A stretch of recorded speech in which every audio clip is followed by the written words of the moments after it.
देखिए latest episodes बिल्कुल ad free. मानना परिवार के पूजा में कोई भी ब्राह्मण शामिल नहीं होना चाहता। विद्यालंकार महाशय के साथ हुए तर्क वितर्क को वो अब तक भूल नहीं पाए हैं। इसके अलावा भी उन्हें लगता है सती जाने वाली नारी को अपने घर में शरण देकर तुमने अच्छा नहीं किया। जोगिनी, जोगिनी मुझसे बहुत बड़ा पाप हुआ है। अच्छा तुम रानी जिस लड़की को ले आई थी वो कहाँ है? ढूंढो। सती को बचा के रानी ने कोई भूल नहीं की। और फिर वो लड़की तो खुद जीना चाहती थी। तो फिर मानना परिवार की पूजा में कोई ब्राह्मण क्यों नहीं आ रहा है? साहस था तो उन्होंने खुलेआम तर्क क्यों नहीं किया? मैं जानता हूं भाभी, आखिर में सब यही कहेंगे, चंदर तुम रानी को अभी घर की पूजा में लेकर मत आना।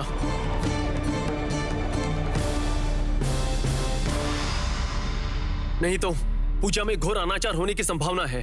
चंदर,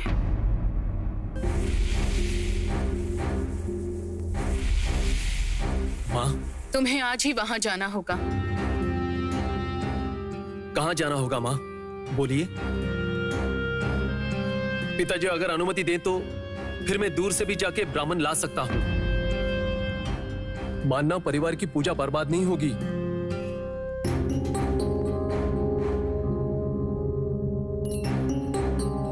जहां तुम्हारे जाने की बात है, जिसे ले आने की बात है,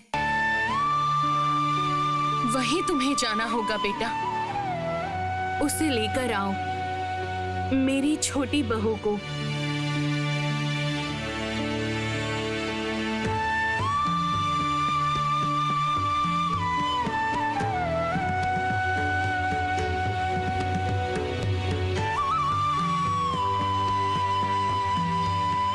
पूजा के पहले ही मेरी छोटी बहू इस घर में प्रवेश करे। जाओ बेटा, ले आओ मेरी छोटी बहू को, अपने घर ले आओ, वापस ले आओ बेटा। ओह देवर जी, ऐसे चुप क्यों खड़े हो? माँ ने क्या कहा, सुना नहीं आपने? माँ, माँ, आपका दिल कितना कोमल है। इस बीच भी आपको याद है कि रानी घर में नहीं है, लेकिन ऐसे अचानक रानी की बात कैसे याद आई?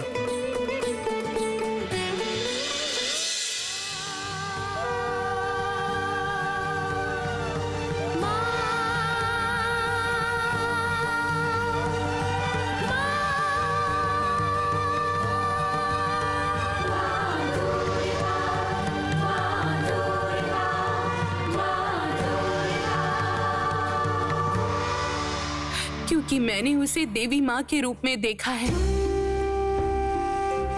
उसके भीतर मैंने माँ का रूप देखा है। ये बात पहले तो नहीं समझ पाई थी मैं।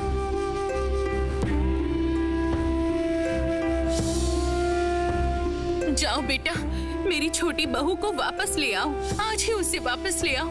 उसे वापस ले आओ बेटा, इस घर में वापस ले आओ।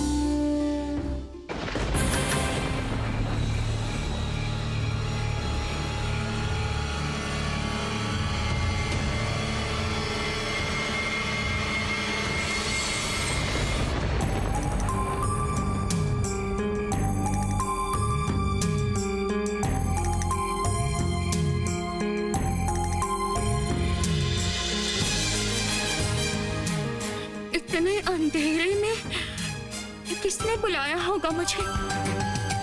नहीं, ऐसा लगता है कोई संकट आने वाला है। मैं वापस ही चली जाती हूँ।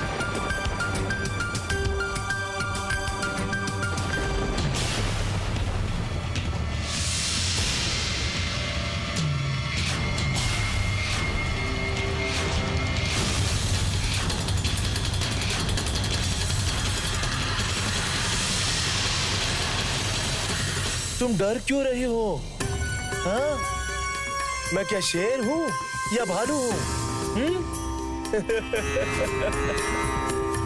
तुम किस तरह के चरित्र की औरत हो, ये क्या मैं नहीं जानता?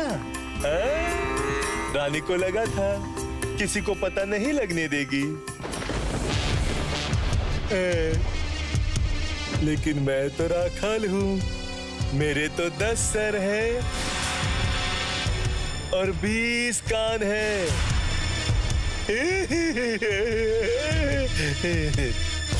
ऐसे किसी भी राम में शक्ति नहीं जो इस रावण के हाथ से तुम्हें बचा सके। दया करो, मुझे छोड़ दो। मेरा बेटा रो रहा होगा। अरे तो उसमें क्या हुआ? हाँ, मैं जोर से चिल्लाऊंगी। चिल्लाओगी? हाँ तो चिल्ला, जोर जोर से चिल्ला। जान लगा कि चिल्ला चिल्ला के माँ दुर्गा को बुलाना। देखता हूँ कौन सी माँ दुर्गा आती है और तुझे बचाती है इस कलयुग में।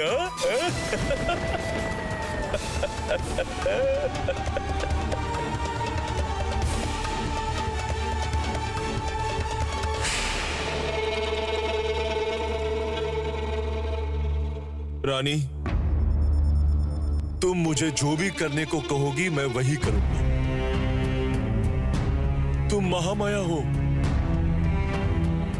तुम अब जो कहोगी मैं वही सुनूंगा। पंडित जी, घर चलिए, चलिए। मुझे लग रहा है कि आपकी तबीयत कुछ ठीक नहीं है। देखो, तुम मेरी पत्नी हो, मेरी धर्म पत्नी।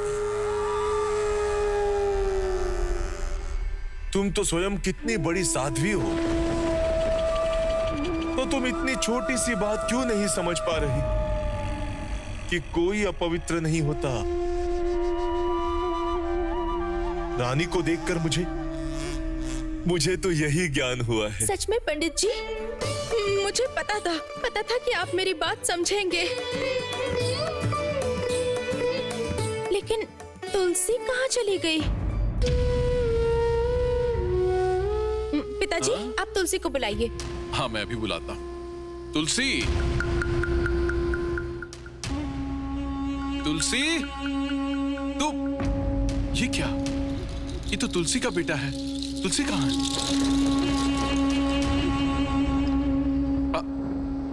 सर्वनाश!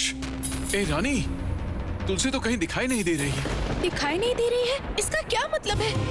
मैं तो ससुराल में वचन दे के आई हूँ कि तुलसी की जिम्मेदारी मेरी होगी। वो लोग तो निश्चिंत हो गए हैं। अब अगर तुलसी नहीं मिली तो बहुत बड़ा अनर्थ हो जाएगा। हे रघुवीर, तुलसी कहाँ चली गई? रघुवीर, तुलसी कहाँ चली गई? तुलसी, तुलसी! अरे राम, तुम लोग जरा देखो ना, देखता हूँ। तुलसी, तुलसी!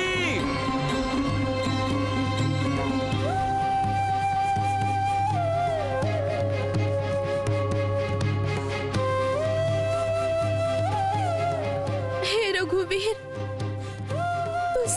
तुलसी कहाँ चली गई? रघुवीर, तुम रक्षा करो भगवान, रक्षा करो।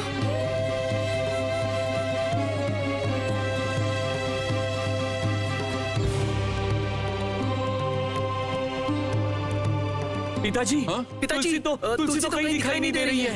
अब क्या सब करेंगे? जगह देखा ना तुम लोगों ने? सब जगह देखा हमने, कहीं पे भी नहीं नजर आ रही है। कहीं देखा है क्या?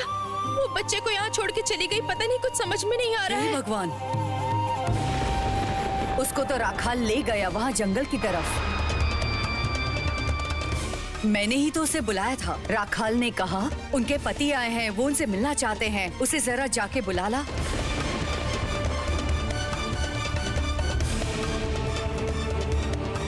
जंगल की तरफ?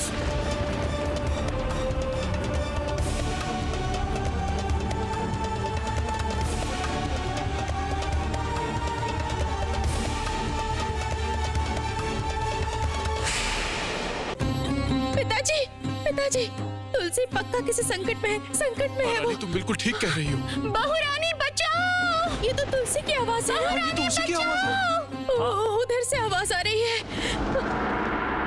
क्या कर रही हो रानी? अरे रानी, रानी, रानी, रानी मेरी बात तो सुनो। रानी, रानी, रानी मेरी बात तो सुनो। रानी, रानी, रानी मेरी बात तो सुनो रानी। बहू रानी बचाओ, बहू रानी बचाओ, बहू रानी। तू अब पहले की तरह सिर्फ इस गांव की बेटी नहीं है, तू अब। पंडित जी आप उसे रोकिए। उसके ससुराल में पता चलेगा तो बहुत ही गलत हो जाएगा। पंडित जी कुछ कीजिए। हे रघुवीर, मैं अब किस तरह से रक्षा करूंगा इस लड़की की? इस वक्त खेमी भी घर पर नहीं। पंडित जी आप कुछ कीजिए, कुछ रोकिए उसे। पंडित जी, इसमें पढ़ना क्या इतना जरूरी है? पंडित जी। अरे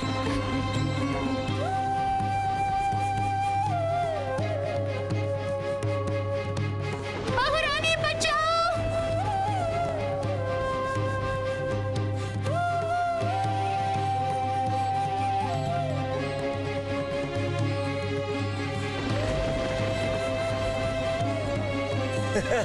बहू रानी छोड़ दो मुझे।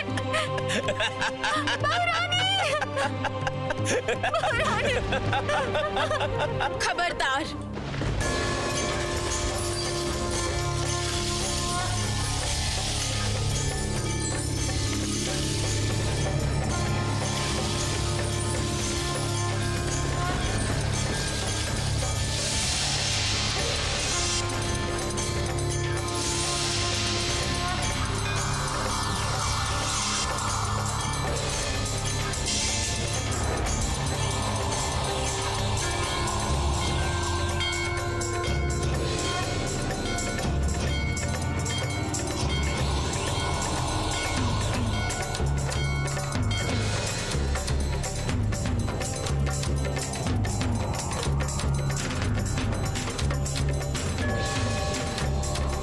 तुम तुलसी को हाथ भी नहीं लगाओगे।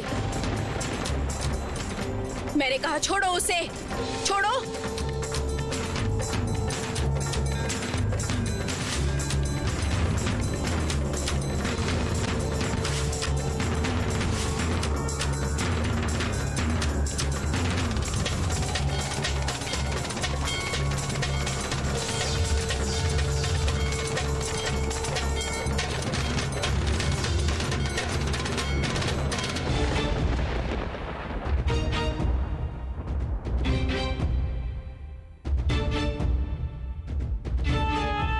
रानी, बहुत अधिकार मत दिखाओ तुम जिसके लिए दर्द दिखा रही हो ना, उसके जीवन में कुछ भी होने के लिए बचा नहीं है। हाँ। तुम न्याय रत्न पंडित जी से जब बातें कर रही थी ना, तब मैंने सब कुछ सुना चुपके से। इस एक ऐसी पराई औरत के लिए तुम्हारा ये दर्द किस काम का? हाँ? जानती हो ना, ऐसी बुरी औरतों के लिए कैसे लोगों को दर्द होता है?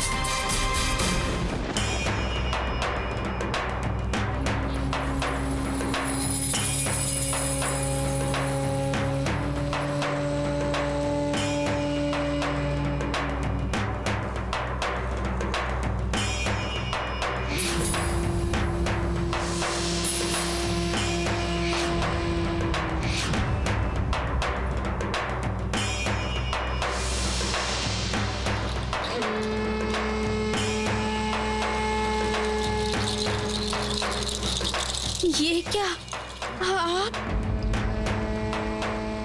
आपको इससे पहले भी सावधान किया था राखाल महाशय कि खुद को सुधारिए, लेकिन आप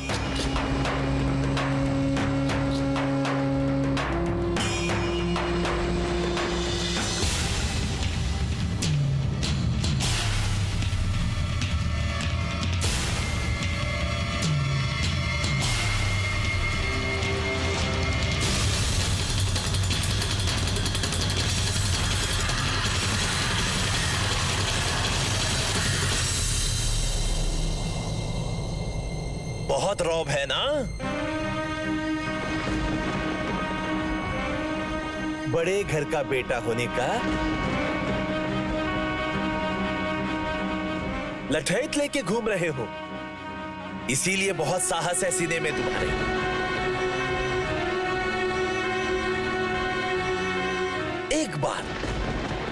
एक बार लठैत को हटा के सीधे सीधे अपनी हिम्मत दिखाओ तो देखो कितने धान में कितना चावल है।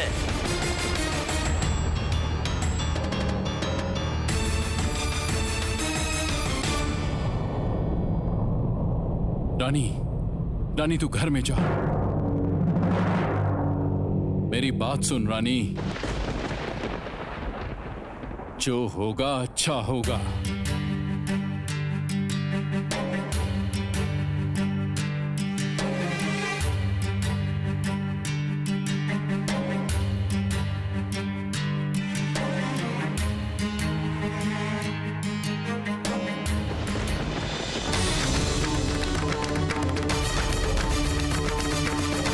सरदार, अपनी लाठी दो।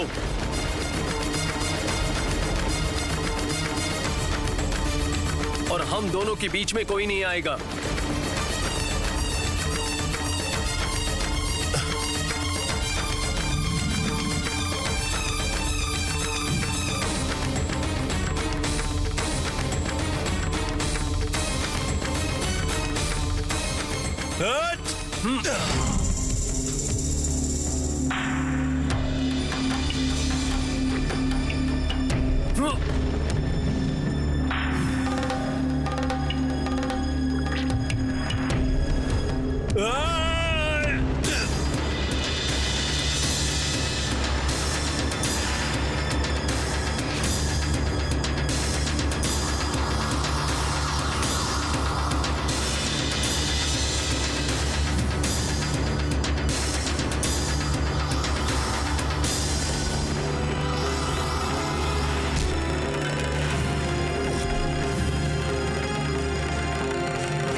राखाल,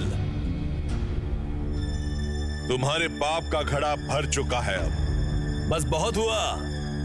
माफी मांग माफी।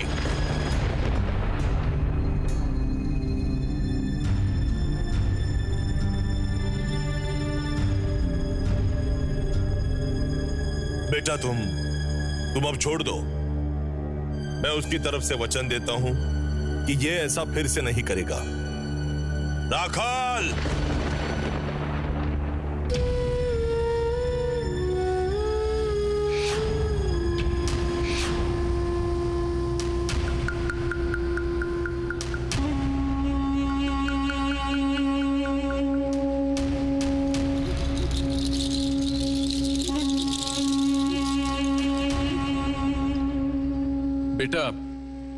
बेटा आप थोड़ा आराम कर लो।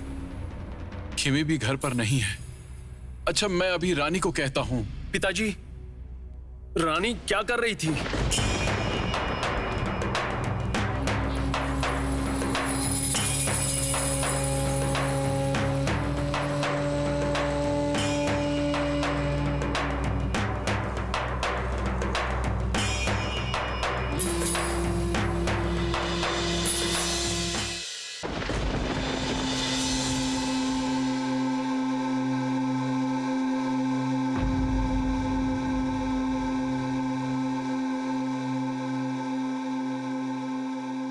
ये सब क्या हो रहा था रानी? चाची अचानक बीमार हो गई थी। सब बैठे थे कथा सुनने के लिए और महामाया बनने के लिए कोई नहीं था। सबने मुझे बोला कि मैं ही महामाया बन जाऊं, पर पिताजी ने कहा था आप लोगों को पता चला तो। पता चलता तो क्या होता रानी? मुझे माफ कर दीजिए, मैंने जानबूझ के नहीं किया।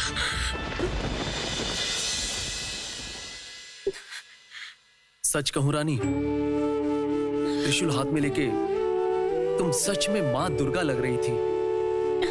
अब गुस्सा तो नहीं हुए? क्या मैं गुस्सा कर सकता हूँ तुमसे? क्या कभी मैं गुस्सा हो सकता हूँ? तुम्हारे ऊपर गुस्सा नहीं हो पाता, इसलिए मुझे घर में सभी की बातें सुननी पड़ती हैं। आप मुझे जितना भी डांटिए, गुस्सा कीजिए, उसमें अगर सबकी खुशी है तो मुझे उसमें कोई आपत्ति नहीं है। लेकिन मुझे तो आपत्ति है रानी। तुम्हें मैं जीवन में कभी भी ना डांटूंगा ना मारूंगा। अच्छा रानी, मैं क्या तुम्हें वैसा पति दिखाई देता हूँ क्या? नहीं, ऐसा बिल्कुल नहीं है। लेकिन आप अचानक यहाँ पर कैसे आ गए? पता नहीं रानी, माँ को अचानक क्या हुआ, जबकि वहां तो वो तुमसे बहुत परेशान भी थी। लेकिन अचानक उन्होंने मुझे आदेश दिया, जैसे भी हो पूजा से पहले छोटी बहू को घर वापस लाना है। रानी जाओ, तुम सामान बांध लो, हमें निकलना होगा। नौका घाट पे बंधी है। हाली शहर में आने से पहले मैंने सोचा था कि जैसे मानो अब ससुराल में कभी वापस नहीं लौटूंगी। ससुराल का मान सम्मान सब नष्ट हो रहा था ना। मैंने देवी माँ को बार बार देखा था,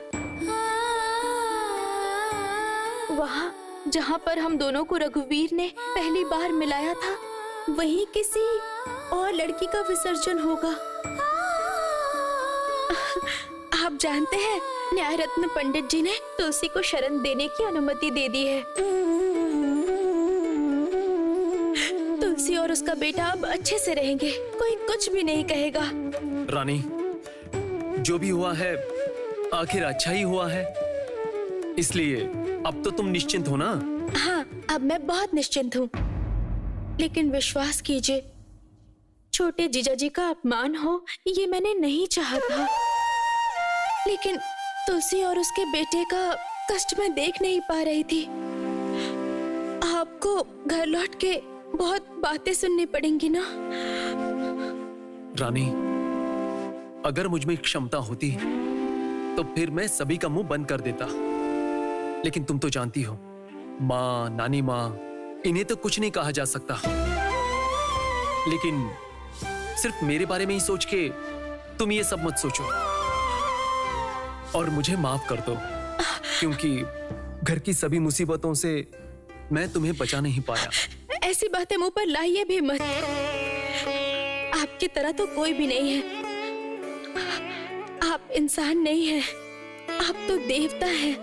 ऐसी बात तो मेरे लिए सुनना भी पाप है, क्योंकि आप तो मेरे पति देव हैं।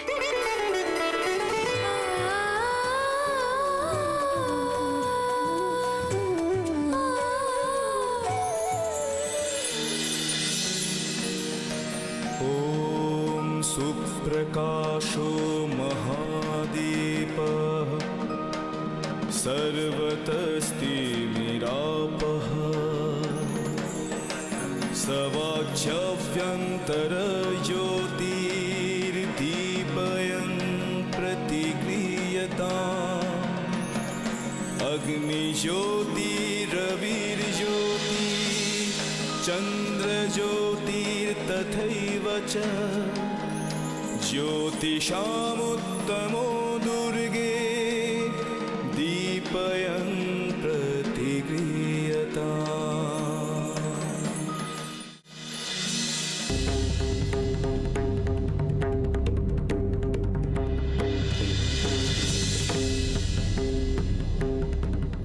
अरे आइए आइए आइए, ये तो मेरा परम सौभाग्य है। राजा नवकृष्ण देव बहादुर के सुयोग्य बेटे राधाकांत देव स्वयं हमारे घर आए हैं। मैं तो धन्य हो गया। आइए आइए, स्वागत है आपका। दरअसल दुर्गा पूजा के लिए आप सबको निमंत्रण देने के लिए पिताजी ने भेजा है मुझे।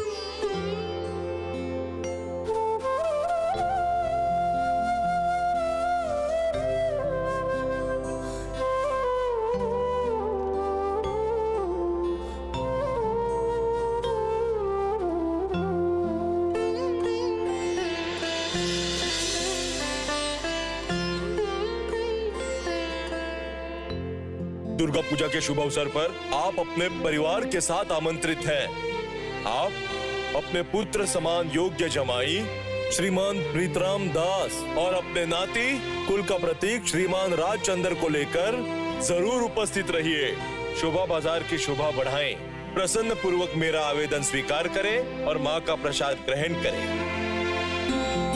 पत्र को लिखने वाले प्रार्थी हमारे राधाकांत की तरफ से कोई भी त्रुटि हो जाए तो मैं अपनी तरफ से क्षमा चाहता हूँ। नमस्कार करता हूँ राजा गोपी मोहन देव बहादुर, शोभा बाजार, राजघाटी, ओक स्टेट। आप अपने पिता से जाकर ये कहना मैंने आपका ये आमंत्रण स्वीकार किया है। अरे कोई है क्या? ये सब लेकर अंदर जाओ। आइए आइए राधाकांत, आप आइए।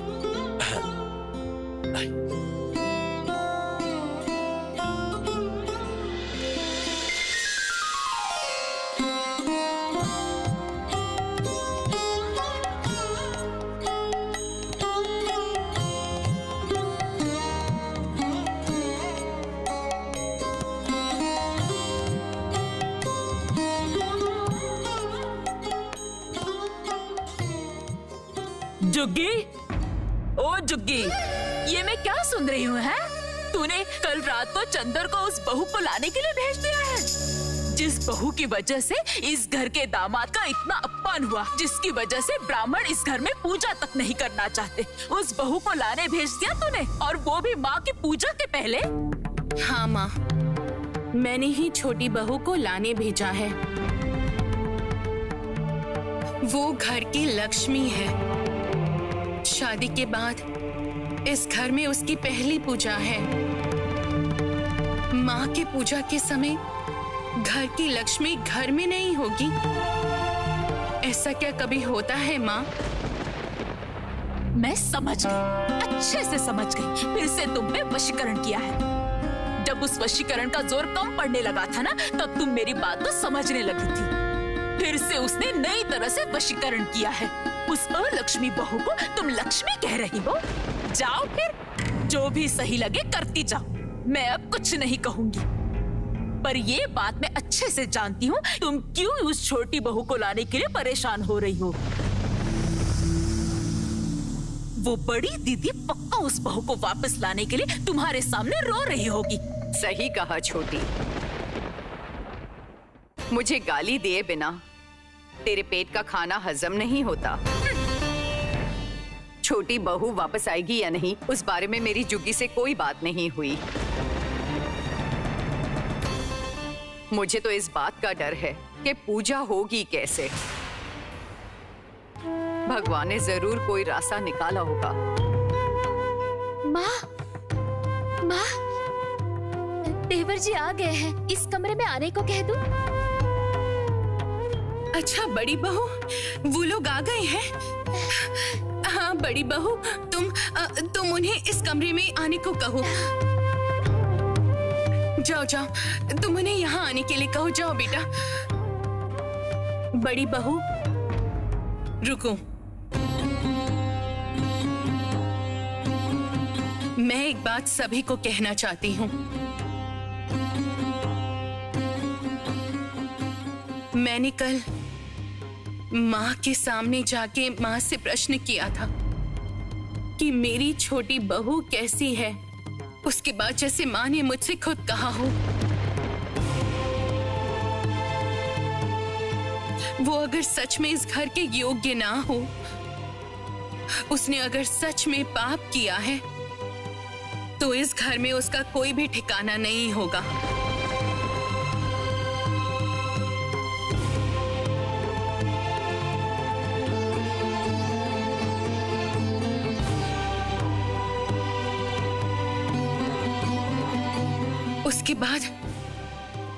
उसके बाद मैंने जो देखा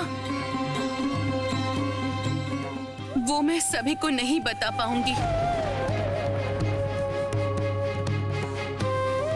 तब भी एकमात्र बात मैं सभी को कहना चाहती हूँ, मेरी छोटी बहू ने जो भी किया है उस बात को लेकर कोई भी किसी भी दिन कभी उसे ताने नहीं मारेगा।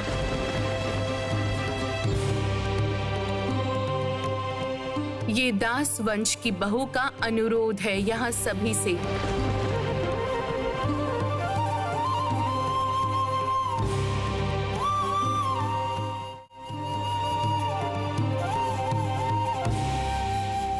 बड़ी बहू, मेरी ये बातें तुम अपने दिमाग में बिठा लो।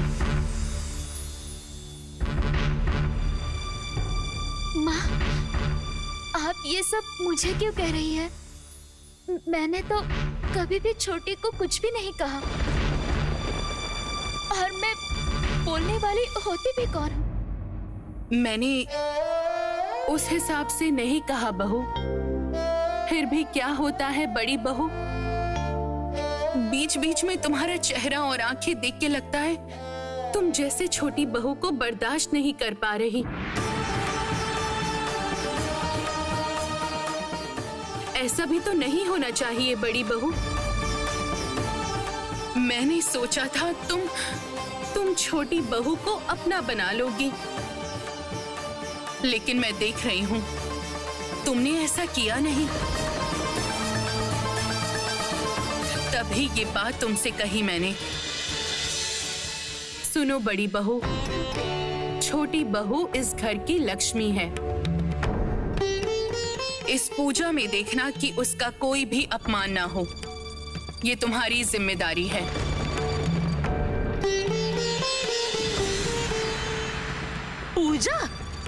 पूजा होगी तभी ना। कोई भी ब्राह्मण इस घर में पूजा करने के लिए तैयार ही नहीं, और कहती है पूजा।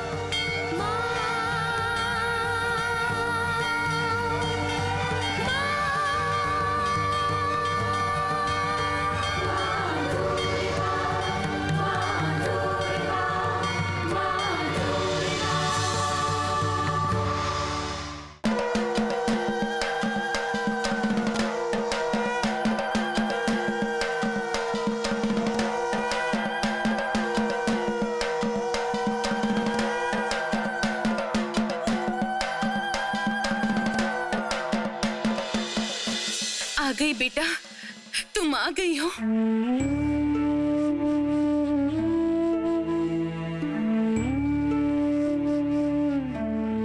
मेरे घर में उजाला करने तुम यहाँ आ गई हो ना।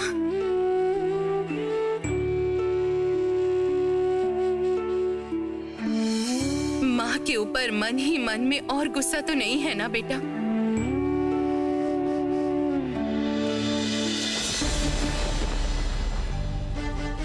मेरी छोटी बहू ने जो भी किया है कोई कभी भी उससे ताने नहीं मारेगा। मेरी ये बात तुम अपने दिमाग में डाल लो। बीच बीच में तुम्हारा चेहरा और आंखें देखकर लगता है कि तुम उसे बर्दाश्त नहीं कर पा रही हो बड़ी बहू। जानती हो माँ, रानी ने उस लड़की को। जानती हूँ, मैं जानती हूँ। छोटी बहू जो कहती है वही करती है। बेटा, तुम बहुत लंबे सफर से आई हो। जाओ बेटा, कमरे में जाओ। अपने कमरे में जाके थोड़ा आराम करो।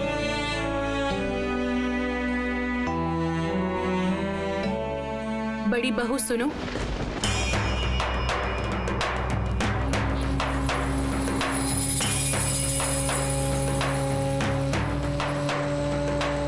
छोटी बहू की इस घर में पहली पूजा है। उसे तुम अच्छी तरह से सजा देना।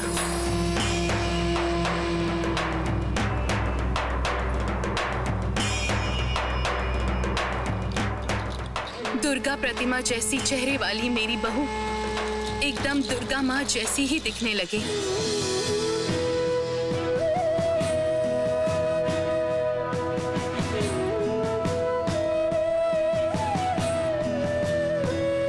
इस बात का तुम ध्यान रखना।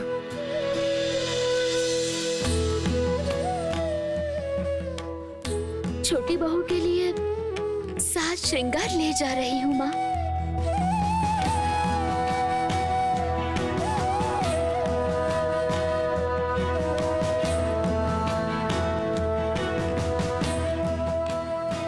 ये सब देख के ना दिल जल जाता है।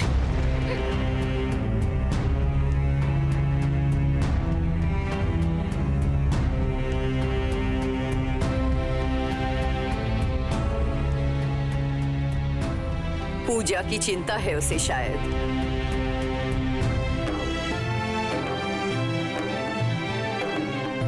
चारों तरफ कितना काम पड़ा है।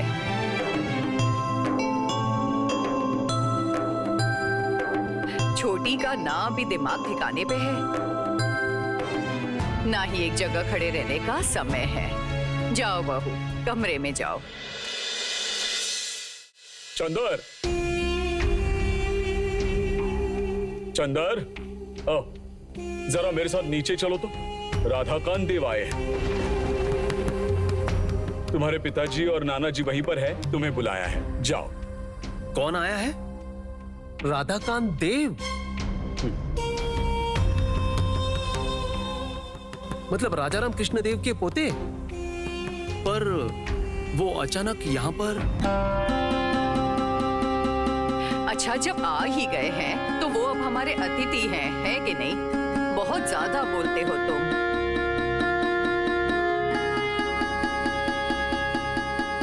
चलो तो काली, अतिथि सत्कार करते हैं, चलो। अच्छा, तो मैं क्या कह रही हूँ?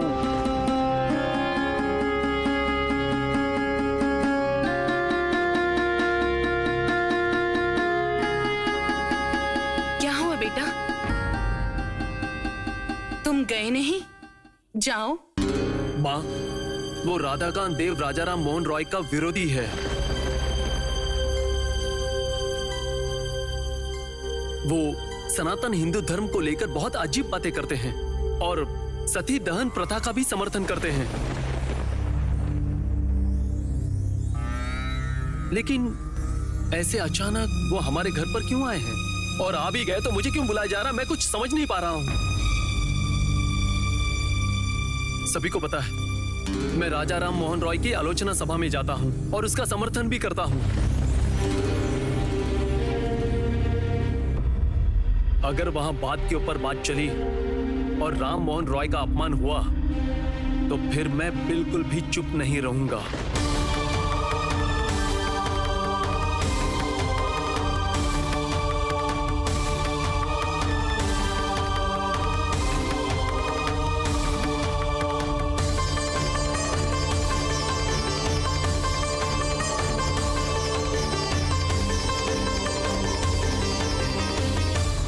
कौन है ये राधाकांत देव?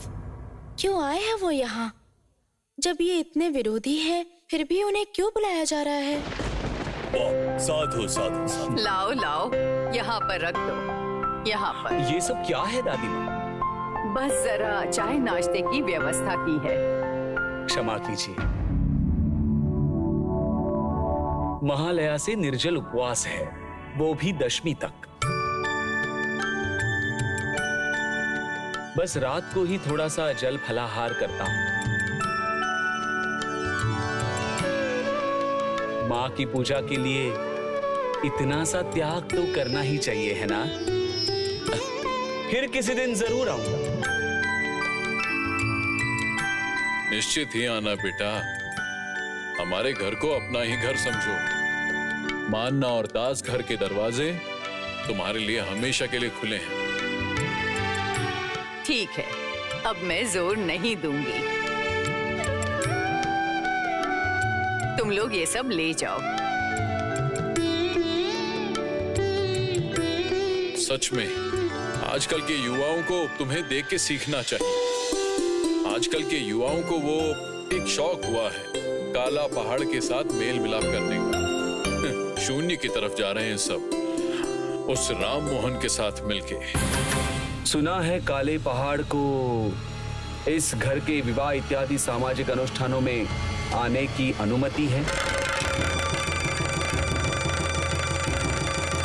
बेटा, शादी ब्याह एक सामाजिक अनुष्ठान है।